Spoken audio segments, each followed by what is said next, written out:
Setting a stop loss on Robinhood Crypto is a crucial risk management strategy that can help you limit potential losses in the volatile cryptocurrency market.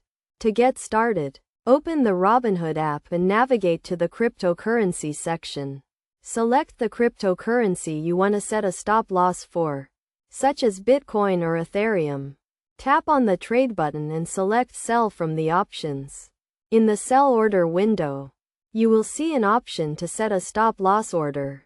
A stop loss order is an instruction to sell a cryptocurrency when it falls to a certain price, known as the stop price. To set a stop loss, enter the stop price at which you want to sell the cryptocurrency. For example, if you bought Bitcoin at $40,000 and you want to limit your loss to 10%, you would set the stop price at $36,000. You also need to set the limit price, which is the price at which the sale will be executed. The limit price should be lower than or equal to the stop price. Once you have set the stop price and the limit price, review your order to ensure everything is correct. Then, confirm and submit your stop loss order.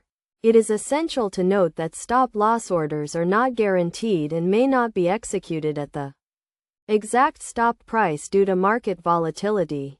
However, they can help you limit potential losses and protect your investment. Best practices for setting stop loss orders include regularly reviewing and adjusting your stop loss prices, setting realistic stop loss prices based on market conditions, and combining stop loss orders with other risk management strategies.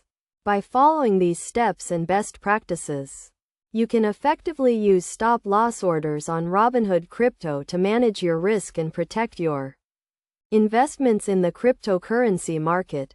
Remember to always do your own research and consider your own risk tolerance before making any investment decisions.